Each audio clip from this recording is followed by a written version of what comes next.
7 septembre 2022, entrevue avec Rénal Tremblay, le frère aîné de la famille de Achille et de Yvette, qui va nous parler aujourd'hui. Ça va être, c'est ce que je proposais sur la rue Roussel. Tu sais, tes souvenirs autour de la rue Roussel, une description physique, tu sais, si tu peux nous indiquer comment était la maison ou les duplex et comment tu l'as vécu. Je l'ai préparé d'ailleurs, cette partie-là, parce que c'est important d'avoir des dimensions, des proportions. Parce que d'après mon souvenir, puis mon souvenir, tu sais, il date quand même de quelques années, ça devait à peu près être sur la rue Roussel de 150 pieds à 200 de longueur. C'est un petit rectangle, si on veut. Okay. Mais quand même assez grand. 150 pieds à peu près pour moi, là. Okay. Sur cette devanture-là, il y avait la maison des grands-parents. Il y avait un passage entre les deux duplex, les duplex jumelés, Henri et Achille. On avait chacun, on était collés, en fait.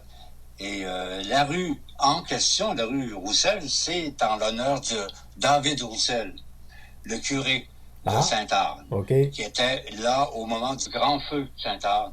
C'est lui qui était... alors, en son honneur, on a nommé cette rue, qui descend d'ailleurs de Sainte-Anne tout le long, qui est parallèle au Saguenay, qui va jusque dans les côtes, ça monte beaucoup plus haut. C'est vraiment une rue principale, en fait. C'est ça que ça veut dire. Et donc, c'est en son honneur, David Roussel. Et ça va dans notre monde catholique, on nomme toujours, quand c'est pas des êtres politiques, comme Talbot, mettons, c'est des monseigneurs, comme l'évêque Racine, la rue Racine à Chicoutimi. Et ou encore, la rue Roussel à Chicoutimi-Nord, qui n'était pas Saint-Luc à l'époque. Moi, quand j'ai commencé à aller à l'église, il n'y avait pas d'église. Il y avait un endroit où il y avait des messes, mais c'est une espèce de local tout près sur Roussel, mais un petit peu plus vers le... Je ne sais pas si c'est le nord ou l'est, je me trompe tout le temps d'orientation, mais passer nos grands-parents, passer l'école, pas loin de l'école. Il y avait, de l'autre côté de la rue, une espèce de local où on allait à la messe. Là. Mais c'était tellement rempli le dimanche qu'ils ont fini par comprendre qu'il fallait construire une église. Alors, c'est là que la rue Saint-Luc, l'église Saint-Luc a été construite. Mais moi, c'est vague dans ma mémoire parce que je m'en souviens un peu, là. Mais je suis allé, bien sûr, à la messe dans cette nouvelle église-là, dans les années 50. Les gens allaient pas à l'église Sainte-Anne? Ils montaient pas en haut de la côte pour aller? On montait pas en haut, on allait en bas. On essayait, parce que c'était compliqué. Sainte-Anne, c'est loin. Il fallait monter. Ben oui. Ma mère avait pas de voiture, là. On voyageait à cheval. On oublie ça. Moi, j'ai vu la grappe l'hiver qui était tenue par un cheval. Qui venait gratter la rue Roussel. J'ai vu ça, des tempêtes de neige qui étaient beaucoup plus considérables que celles qu'on vit maintenant. C'était énorme, les tempêtes de neige. On s'en souvient pas, c'est ça.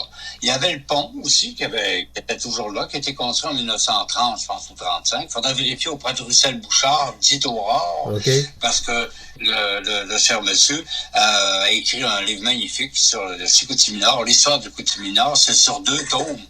C'est très, très, très brillant, très bien fait. On apprend énormément de choses. Et en particulier, c'est là que j'ai appris que la rue qui était voisine à nos duplex, c'est la rue Saint-Jean-Baptiste. Parce que juste à côté de chez nous, il y avait un beurrier, un monsieur Laberge, qui vendait du beurre. Il vendait du beurre, c'est un laitier, en fait, mais il vendait du beurre sur place. Alors, c'était très fréquenté, mais nous, on n'avait pas de lien avec ces gens-là. Il y avait une clôture qui nous séparait d'eux. Il y avait un petit ruisseau qui faisait le tour, mais ça, c'est merveilleux, de ce grand potager qu'avait notre grand-mère Laure. Le terrain de 150 par 200 pieds à peu près pour moi, là, ça couvrait un grand potager qui est entouré d'un ruisseau. Il n'existe plus rien de ça maintenant. Le ruisseau a été vraiment condamné, il a dû être asséché, mais à l'époque, il passait avec un drain derrière le hangar, où il y avait plein de plantes aquatiques avec des petites fleurs. Ça sentait bon, j'adorais ça. Il y avait des bestioles particulières aussi, et des odeurs. C'était les odeurs. Moi, j'ai toujours été frappé par les odeurs. Alors, les parfums, tout ce qui vient à l'esprit, au nez.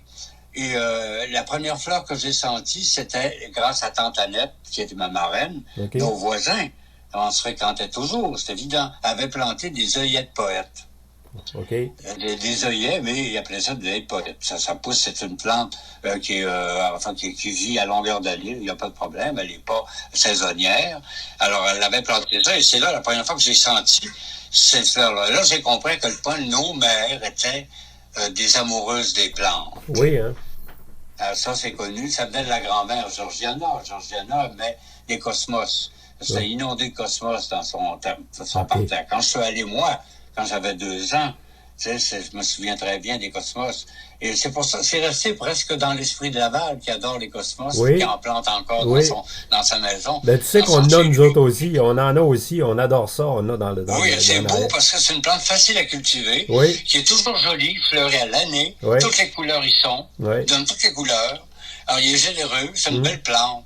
C'est pas compliqué. C'est très léger, parce que c'est d'un petit feuillage un peu décoratif. C'est la fleur qui est belle, une petite pâquerette, finalement. C'est à peu près ça. Alors, voilà. Donc, pour la rue Roussel en question, donc ça, c'est à peu près la dimension du terrain.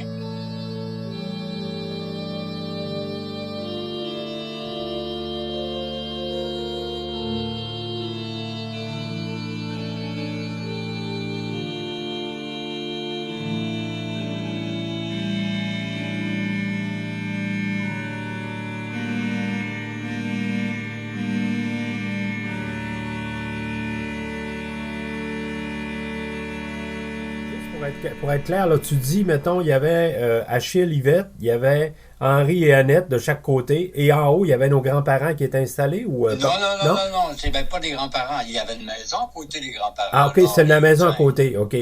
C'est un grand terrain qui avait eu probablement de l'Alcan, le père Eugène. OK. Parce qu'il y avait quand même assez d'argent pour payer la construction d'un duplex jumelé. Oh, On oublie ça. C'est Eugène qui avait payé la construction de la... En 1930, le père Eugène, il y avait sûrement des sous. OK. Ça, on ne le sait pas parce que c'est resté top secret. Il n'y a plus personne qui le sait parce qu'ils sont tous morts. Alors, on ne sait pas.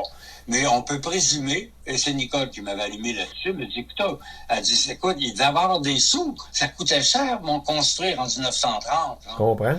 Et c'est un duplex à 2 niveaux. Nous, il y avait 2 chambres en haut puis une chambre en bas. OK. Avec le salon, la cuisine. Il y avait même une autre pièce où ma mère me faisait son ménage, puis il y avait la planche à repasser. Puis il y avait la cuisine avec le gros poêle à bois, où on chauffait au charbon dans les années 40, 50, dans les années 50. Okay. On chauffait au charbon.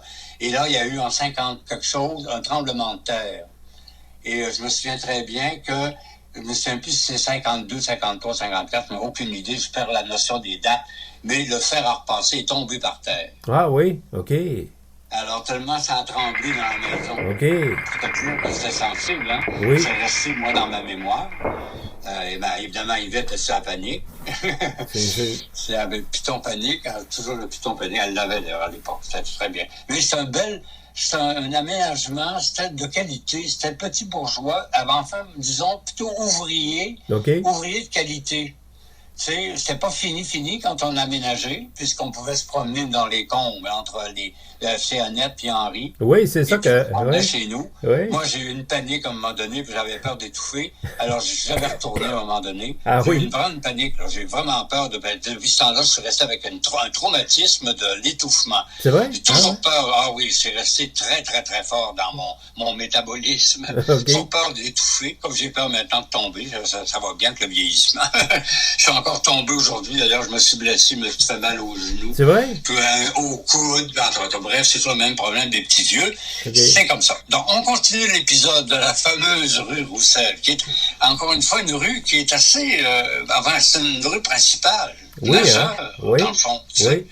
Et le petit ruisseau, qui était pour moi magnifique, parce qu'il y avait bien sûr des grenouilles. OK. Et le problème, des fois, à l'automne, je me demandais où elles étaient. Et alors, le ruisseau, ça séchait, mais elles s'enfouissaient dans la barre. Je savais pas ça, moi. OK. Alors, on m'avait jamais appris ça. J'ai appris ça à 20 ans. Okay. Et moi, je cherchais les grenouilles, je les trouvais jamais, bien sûr. Elles étaient enfouies dans... J'avais pas l'idée d'aller les fouiller non plus. Ouais. Tu sais, je les laissais comme ça. Ce petit ruisseau-là m'a toujours fasciné. Vraiment toujours fasciné. Il était de l'autre côté du potager de la grand-mère.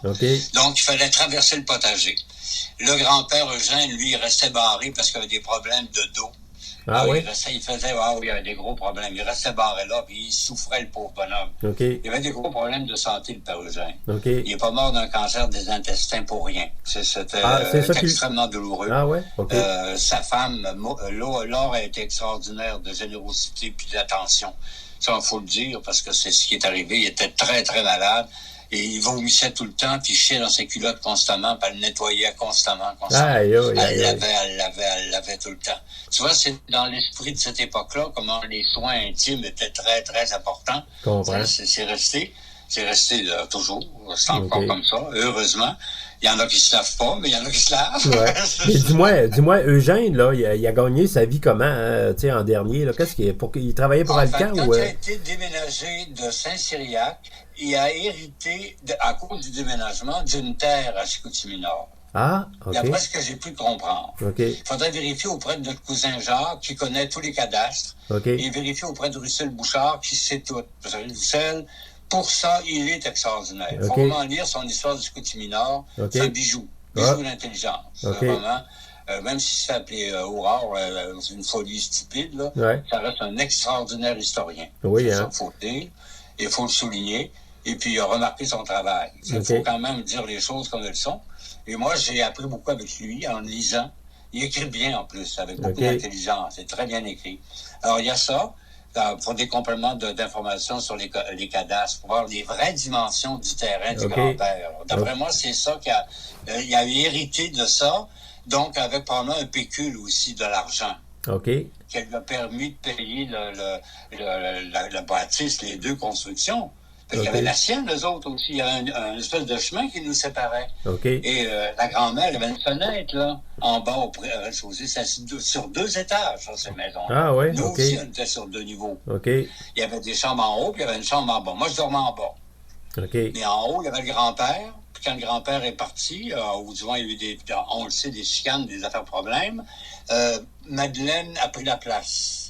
Ah, Madeleine était déjà avec vous autres à Chicoutimi-Nord? Madeleine est arrivée vers les années 52, 3, là. Ah, OK.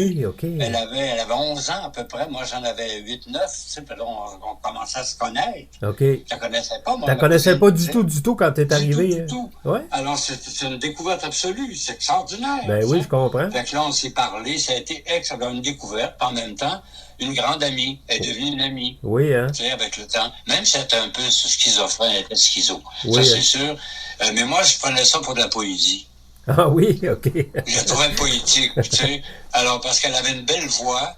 Elle chantait merveilleusement bien. Elle avait un thème de voix magnifique. Elle a été reconnue, d'ailleurs, pour sa voix. Elle chantait des chansons de folklore qu'on chantait tous à l'époque. Les chansons de la Brigade Bois, que j'ai encore en partition. Et ça, c'est des bijoux pour moi. Des chefs-d'œuvre, vraiment des chefs-d'œuvre. On en reparlera un peu plus tard, parce qu'on est loin de Roussel. Si on y revient, c'est qu'effectivement, l'arrivée de Madeleine a été quand même un élément important. Le grand-père était là. Lui, c'est une histoire à part. On verra ça pour autre chose, parce que c'est pas sympathique. Alors ça, il ne faut pas trop en parler tout de suite. On verra là-dessus pour une autre fois. Mais là, on va parler des belles choses. Mais les deux duplex, c'était vraiment bien, vraiment très bien. Il y avait une cape de plombier, où ma mère m'envoyait chercher des patates. Et puis moi, ça me... oui. Et puis, comme les fusibles étaient mal organisés, à chaque fois que j'allumais la lumière, je prenais un choc électrique. Ah non. Quand on dit que je suis de mauvaise humeur, ça vient de bonne humeur. Ça vient de tôt, ça. T'étais électrocuté quand t'étais petit. Mon cousin André, le chien sale André. Ah oui? C'est un très bon cousin, André. Mais il m'agaçait tout le temps. Il me pognait, puis il me faisait des prises, puis il fallait que je crie chute. Lui, c'était un lecteur de X13. Alors, il était dans cet esprit-là, militaro, quelque chose. C'est une affaire fou, là. Mais ça, c'est André. C'est des souvenirs pas très agréables avec lui, mais quand même, c'est un bon garçon. Je trouve admirable d'avoir pu résister au divorce, même quand on a une épouse difficile à vivre, et puis malheureuse de santé. Il est resté avec. Il ne l'a pas lâché. Ça, c'est magnifique. Ça, je dois le dire. il faut connaître l'histoire un peu par-dessous, là, mais qu'importe, c'est pas ça qui est question. Il est question du bonheur qu'on avait d'être vraiment on était très voisins. Oncle Henri avait construit à côté du grand garage. Il y avait un très grand garage en arrière qui était connexe au potager de l'or, au potager de notre grand-mère, où on volait des carottes. Ça, c'est dit. Des carottes fraîchement tirées, honte de même, c'est sublime. On les mangeait ça de terre, c'était bon. Donc, il y avait ce hangar-là. Et devant le hangar, Henri avait construit une maison de poupées. Ah oui? OK. Une maison pour les enfants. C'est pour les filles, surtout. Bah, ils jouaient aux poupées là-dedans, puis on se faisait... ils catinaient. Tu comprends, c'est votre genre? C'est quand même quelque chose. Il avait construit, elle était très belle dans la maison. Très, très jolie, la petite fenêtre, et des rideaux, tout le machin. Très, très beau. Il y avait un très grand garage où moi, j'allais tout le temps il y avait une balançoire. Il y avait installé une balançoire dans la porte du garage. Alors moi, j'allais m'installer dans la balançoire parce que j'aimais ça être tout seul. Alors j'avais la paix en balançoire tout seul. Il n'y a personne qui était achalandé. Puis j'avais le soleil d'en face. C'est pour ça que je le faisais, parce que j'avais le soleil devant moi. Puis j'adorais le soleil. J'ai pas lâché. On est toujours des êtres vivants. Et puis ça me rappelle, il y a eu aussi un grand incendie avant notre déménagement à Chicoutimi. Il y avait une usine de croûtes, des trucs qui faisaient des planches de bois, là, qu'on appelait des croûtes. Un moulin. Et ça passait au feu. Tout près de chez nous, c'est de l'autre côté de la rue Roussel. Ah oui, Pas loin, il y avait le local de l'église, mais il y avait une espèce de binerie plus loin. Ils étaient là, eux. Et ça passe au feu au mois d'avril ou mai, quelque chose comme ça. Et je me souviens que Achille avait raconté, ça m'avait frappé, qu'il y avait eu des croûtes qui avaient volé partout, on n'était pas loin. Alors il y avait eu peur que le feu pogne dans la maison. Il avait pissé dessus.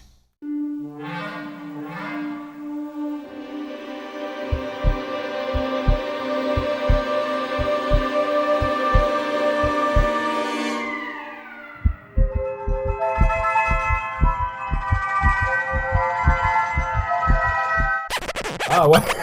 Oui. Et c'est la seule façon de l'éteindre, c'est ça génial. J'en ai resté comme un souvenir. Ça, c'est Achille. C'est un magnifique souvenir. C'est beau, hein? Je comprends, écoute, c'est émouvant. C'est émouvant. C'est émouvant parce que c'est lui. C'était dans lui. Et c'est un réflexe d'une santé publique. C'est ça qu'il faut faire. C'est un vrai pompier aurait fait la même chose. Ah oui, c'est sûr. Ils savent pisser, les pompiers, hein, c'est ça. C'est quelque chose. C'est bon. Donc ça, c'est le fameux feu en question. Qu'est-ce qu'il y a eu à part ça? Il y avait bien sûr Laure, quand elle faisait refroidir ses pains sur le bord de la fenêtre, qui était voisine à notre fenêtre. Parce que nous, il y avait le passage entre leur maison et chez nous. Il y avait un 10 pieds là, où les voitures pouvaient passer. Ça rentrait, ça allait au garage. Et c'est là qu'un été, Henri et Fernand sont arrivés avec un renard. Ah oui. Dans une grosse... un truc en métal, là, comment on appelle ça? Une cage? Un baril. Un baril? Un baril d'huile, là, en métal. Et puis, il avait mis des broches là-dessus, il avait mis une grille pour pas qu'il se sauve. Et moi, je m'étais rapproché parce que j'avais jamais vu ça en art de ma vie. Et l'odeur, moi, je suis toujours sensible aux odeurs, ça, j'ai rien à faire.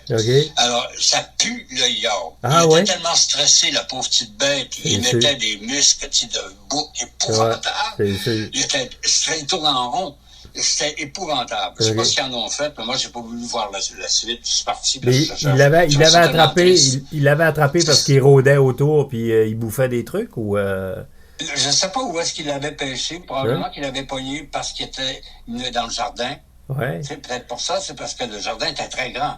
Et puis, elle plantait tout, là, la grand-mère. Là. Puis en arrière, là, il n'y avait pas de développement. En arrière de ça, il n'y avait rien. Hein, oui, il y avait un monsieur qui plantait des blés d'Inde. Ah, OK, il y avait une ferme. Ce monsieur fabriquait aussi des manches de balai et des manches de mop.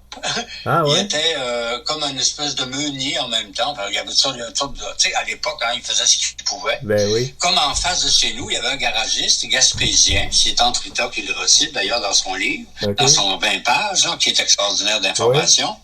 C'est là qu'on apprend le vrai nom de Tante Pillon. Oui. Ça m'a toujours agacé. Oui. C'est pas compliqué. C'est Henri qui avait inventé ça. C'est bien lui qui invente les noms. Il l'a fait pour bien du monde. Donc, il l'a fait pour elle. Okay. Et c'est ma tante préférée, Pillon. Ma tante Pillon. Mon premier voyage de pêche, c'est avec elle que je l'ai fait. Ah. Okay. Et Fernand. Il y avait quelqu'un d'autre au sommet, 3 ou 4 sur la chaloupe. Et puis moi, je pêchais. Et puis un oiseau qui me chiait sur la tête. Alors, je m'en souviens très bien. Ça a fait rire tout le monde. Et moi, j'étais pas content parce que il y avait une grande coulisse sur les cheveux, sur le bord de en tout cas, bref, c'est des histoires de pêche. Je me souviens pas si j'ai pêché les poissons, mais j'avais de l'instinct. J'aime la pêche. C'est très curieux. Ah. Je suis allé quelques fois plus jeune. J'ai toujours aimé la pêche. Ah. Et quand on allait au chalet avec Normand, Petite Rivière Saint-François, j'allais dans le ruisseau faire la pêche de petites truites. Okay. Il y en avait toujours parce que les gens pêchaient pas. Ah. Ils connaissaient pas ça. Alors, des belles petites truites, hein, des truites de rivière, des truites de ruisseau. En fait, c'est les meilleurs au monde. Ça, c'est extraordinairement bon. Ouais. Alors ça, j'allais pêcher ça. C'est resté. Là, maintenant, je suis trop vieux pour faire ça. Il n'y a pas de ruisseau pas loin, à part le fleuve. Là, il est à 2 pas de chez moi, le fleuve. Je m'entends pas y aller parce qu'il y a l'autoroute à traverser pour y arriver. Tu comprends? En tout cas, c'est Longueuil. Donc, on est loin encore de notre pain béni, qui est la fameuse rue. qui est même une rue très vivante. Il se passait, forcément, c'est une rue principale. Alors, tous les camions passaient là. Okay. Le camion qu'Achille a eu, c'était le garagiste d'en face. Ah oui? Okay. Qui lui prêtait. C'est pas les Cherkel. Les Cherkel, ça, c'est arrivé 50 ans plus tard. On les connaissait pas. Okay. Ça ne pouvait pas être possible parce qu'on n'était pas à Chicoutimi. On était de l'autre côté du pont. Alors, c'est le camion que c'est là-dessus. Il était assis, moi, sur le marchepied. OK. Et du côté des passagers. Mais quand Achille a pris le volant, il m'a pas vu. OK. Parce qu'il est passé de l'autre côté, là, il m'a pas vu. Fait qu'il a démarré. Puis là, moi, je suis tombé, bien sûr, par terre, parce que là, j'ai bien vu que la voiture bougeait. Okay. Mais j'ai pas été blessé du tout. Je suis tombé au rang de l'or, un petit peu plus loin que le pneu. Oh, mais Achille a paniqué, lui. Okay. Il est sorti, il a freiné tout de suite. Puis il est sorti dans le tronc, puis il était vraiment paniqué. Il était blême comme la mort. Ouais. Il a eu peur. Il a vraiment eu peur. Là, t'avais quel âge, hein? Il m'aimait. Quel âge t'avais, hein? J'avais 2 ans et demi, peut-être. Oh, t'étais un bébé. T'étais un bébé. Oh oui, j'étais un bébé. Ah, c'est sûr. Daniel, pas Daniel, mais Huguette était probablement pas. Elle venait d'être bébé, elle venait venir au monde. Probablement. Okay. À 2 ans, Huguette avait 1 an. Non, Huguette n'avait pas 1 an. Non? Vous avez, on a 1 an et demi de différence. On avait 1 an et demi de différence. Alors, c'est toujours mêlé ces dates, de toute façon. On pensait qu'Atania m'avait parcelle. Ouais. Ça, c'est une autre affaire. En tout cas, bref, pour terminer l'histoire, c'est que le petit passage en question, tous les camions passaient, et y compris le fameux camion que mon père avait, là, mais c'était pas pour lui. Il entrait rarement chez nous avec. Ouais. Il le laissait au garage. C'est monsieur Gaspillé. C'est lui le propriétaire, finalement. Okay. Plus loin du garage, vers la droite, en fait, pour moi, là, il y avait un terrain vague où il y avait des fleurs, je me souviens. J'allais errer là parce que mon terrain était très limité. Okay. Juste le jour où je me suis sauvé, puis j'ai pris le pont, là. J'ai payé pour après au retour. Par exemple, j'ai eu ma claque. C'est parce que interdit, hein, c'est strictement interdit. Alors moi, je voulais aller voir. Puis en plus, j'ai vu, à cette époque-là, le pont levé. Ah, t'as assisté à ça, toi? Ouais. Oui, le pont de Sainte-Anne, je l'ai vu. Okay. Parce qu'il y a un bateau qui venait de Robertval, je sais pas où, là, du lac Saint-Jean, dans le fond. Ah, il descendait? Il passe en dessous. C'est la seule façon de le faire passer, c'est d'ouvrir le pont. Alors, ils ont ouvert le pont et ça, je l'ai vu. Ça m'avait vraiment frappé. C'est assez impressionnant. On s'attend pas à ça. Tu comprends, un pont. On ne va pas s'ouvrir. On savait que c'était possible. Il y avait une espèce de truc au milieu là, qui a été c'est défoncé, ça, maintenant. Je pense que ça a été enlevé. Ils ont modifié constamment l'affaire, mais en tout cas, c'était le pont. Donc, autour, il y avait peu de choses, à part l'école, plus tard, qui était de l'autre côté des voisins, qui étaient ceux qui étaient à côté de nos grands-parents. Je ne me souviens plus de leur nom. Les Carons, ou je ne sais trop. C'est une maison qui a été vendue. Ce qui fait qu'avant qu'on déménage, les nouveaux arrivants étaient là. Je ne sais plus leur nom. On s'était un peu parlé, mais c'était pas des gens... On n'avait pas d'atome crochu. C'était pas des voisins plus attrayants qu'il faut. Là. Fait qu'on ne se souvient plus d'eux. Ça, c'est disparu. Mais plus loin, il y avait l'école, où je me suis ennuyé à périr. Ah oui? C'est l'horreur, école. T'as fait quel... Je regardais dehors, puis je voyais regarder les nuages. J'avais tellement hâte de sortir de ce maudit endroit-là. Et pour une raison bien niaiseuse, c'est que la maîtresse d'école était pas pédagogue du tout. Elle pensait surtout à son look. Okay. Et elle m'appelait Ronald. Et Ronald? Ça m'a toujours insulté. Ah ouais.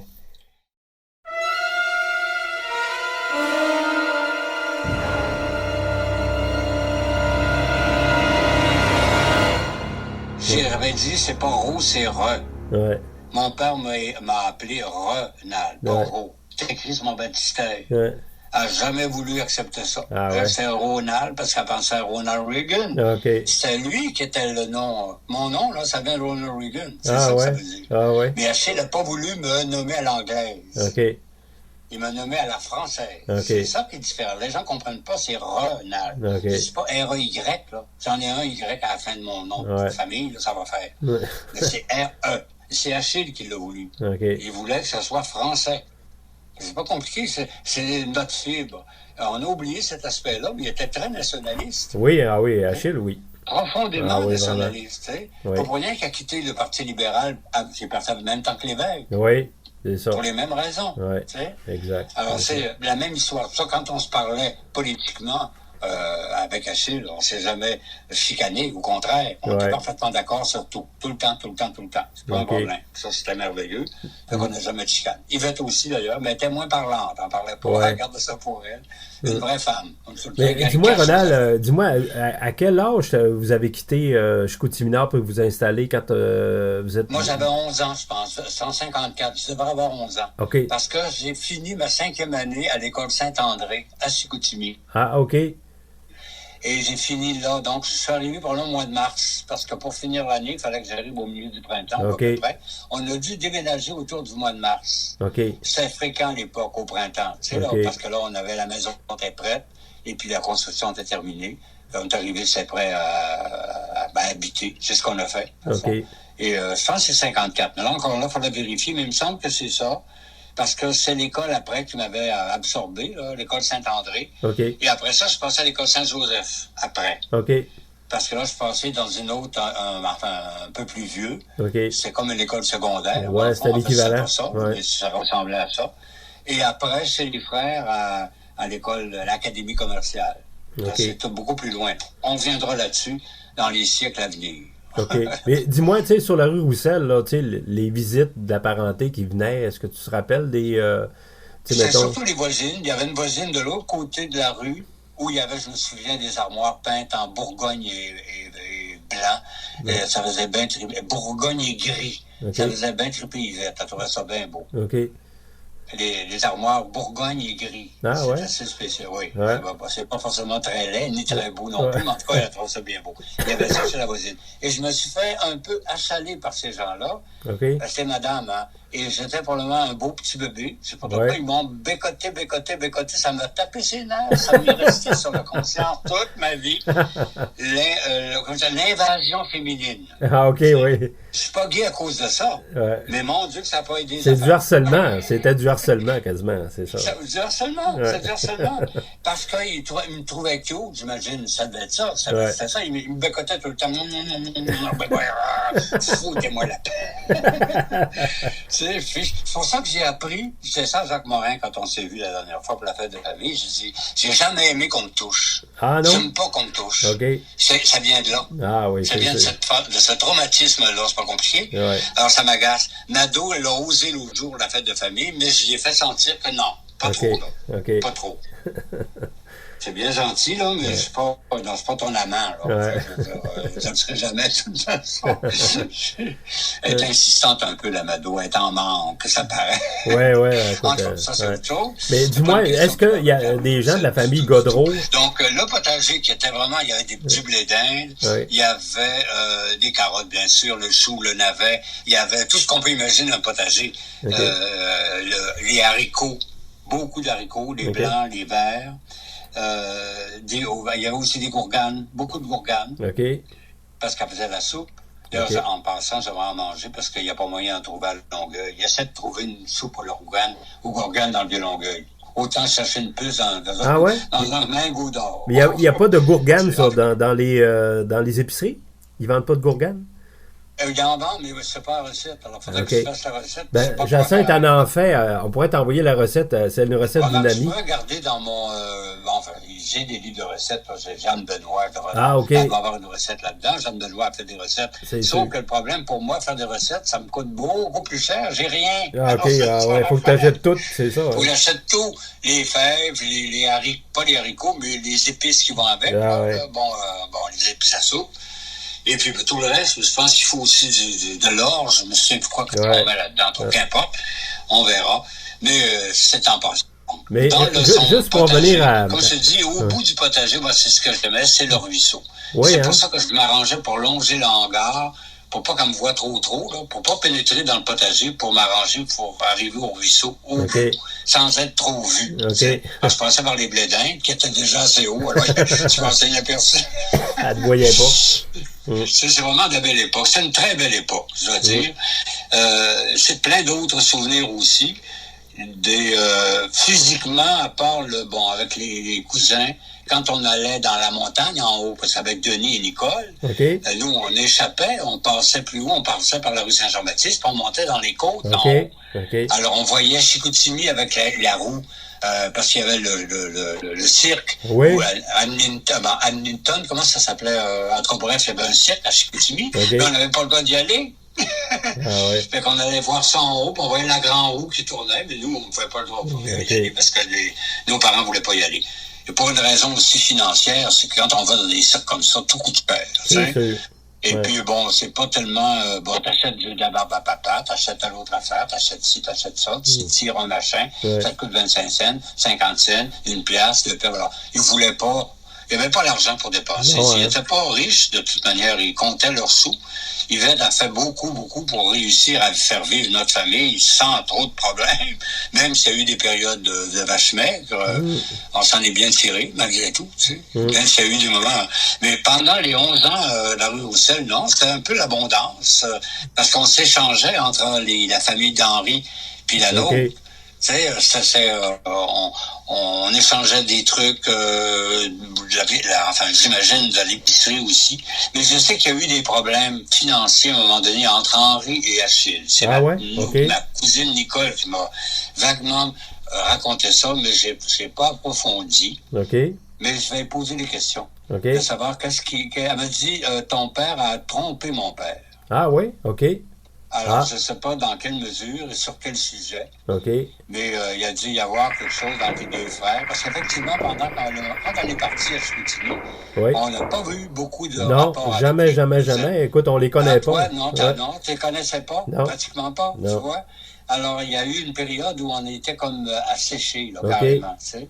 Moi, la seule personne que j'ai vue par après, c'est Nicole. Et parce qu'on s'est reconnus plus jeunes, puis on est restés amis. Et puis là, c'est aussi parce que, elle avait des problèmes de santé, puis des problèmes avec son mari qui avait des problèmes de santé aussi. Alors, c'est assez compliqué. Donc, c'est des exemples un peu au niveau plutôt patrimonial pour elle. Pas patrimonial, mais matrimonial. Encore, pour le patrimoine, pour nous, le grand hangar en question, c'était en bois, c'est en grande planche de bois. Il y avait je ne sais combien de stocks là-dedans, de planches, de toutes sortes de trucs, de vieilles... des vieilles balançoires, des chaises, toutes sortes de trucs empilés, un truc de cochonnerie. Je ne savais pas exactement à quoi ça servait, mais ça venait du grand-père, ça.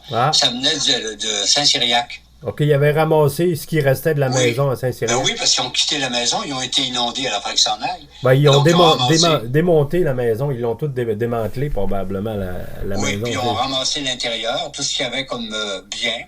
Comme chaise ou des trucs. Alors, ils ont rangé ça dans le hangar en question. Parce que la maison où ils habitaient, il y avait une grande cuisine d'été, il y avait une cuisine d'hiver, puis en plus, il y avait un salon, puis les chambres étaient en haut. Il y avait une chambre en bas pour les grands-parents, puis pour les enfants, Henri et les enfants, ma Pion, puis tout ce monde-là, ils vivaient en haut, au deuxième étage. Il y avait 4 chambres en haut. C'est suffisant pour elles, là, les filles et les gars. Alors, c'est ça. Moi, de ma fenêtre, la fenêtre d'en haut à l'étage, à côté de la chambre du grand-père, là, je voyais la fenêtre en face des grands-parents. Ah, OK. Alors, ça, c'est à l'étage. La fenêtre qui donnait sur la chambre, probablement, de Tante Rita.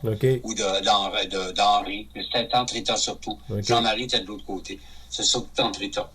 Alors, tu sais, il y avait quand même donc un échange, forcément, de visuel, mais on vivait sur les mêmes terres. On vivait chez eux, dans le fond. C'est ça que ça veut dire.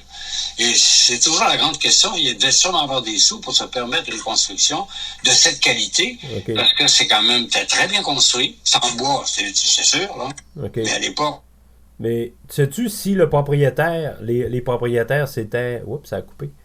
Hein? Les propriétaires, c'était Eugène qui était propriétaire? Je ne sais pas si c'était Eugène qui était propriétaire ou si c'est Henri et Achille qui l'étaient conjointement. J'ai aucune idée.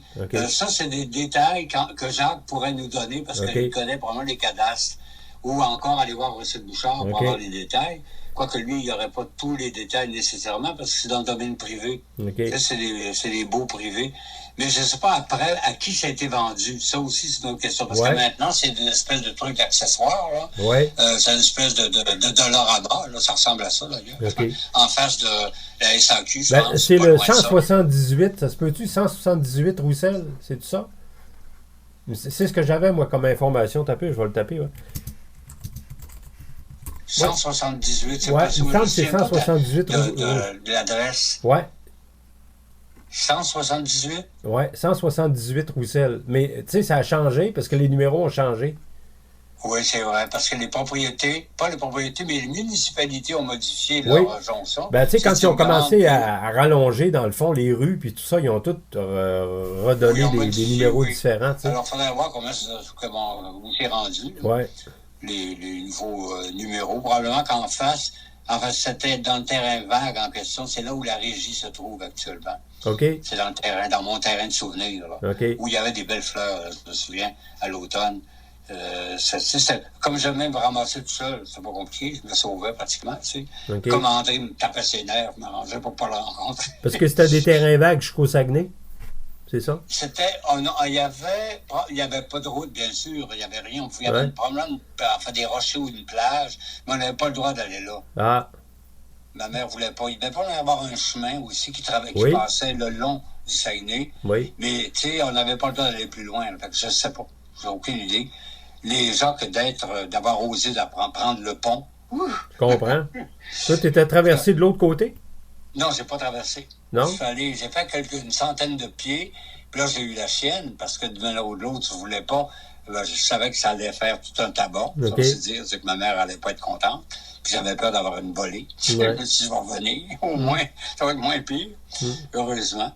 C'est là aussi j'ai appris à faire du vélo dans la côte de Saint-Arc. Ah oui? Je sais pas combien de fois. T'avais un vélo ou bien quelqu'un t'a prêté un vélo? J'avais emprunté un vélo de je sais pas qui. Alors je me suis blessé, j'avais eu des blessures des genoux. Ça a duré un bout de temps jusqu'à ce qu'on déménage. Après ça, là, j'ai réappris avec un autre vélo. En haut, là, j'ai réussi à apprendre pour de bon. Après ça, ça allait. C'est niaiseux, mais la gravité, c'est l'équilibre. La difficulté, c'est trouver l'équilibre. C'est ça. Alors, on ne l'a pas quand en essence. C'est pas naturel. On marche, mais mon Dieu, on se tient quasiment aux affaires. L'équilibre se trouve dans le mouvement. C'est ça qui est pas évident à comprendre. C'est dans le mouvement. C'est quand tu bouges. C'est dans le mouvement, oui. C'est ça qui est bizarre. Parce que la marche, c'est exactement ça. C'est un jeu de déséquilibre constamment. La marche. C'est vrai. C'est vrai. Oui, tu déséquilibres, mais tu viens, tu maîtrises ce déséquilibre-là, tu l'équilibres. C'est vrai. C'est des gyroscopes naturels, en fait. Exact. Dans l'oreille. On a ça. C'est un peu ça. Alors voilà, mon cher Yvon. Alors, qu'est-ce qu'on peut dire? Est-ce qu'on revient mercredi de la semaine prochaine? Oui, écoute, ça va peut-être être mardi. La semaine prochaine?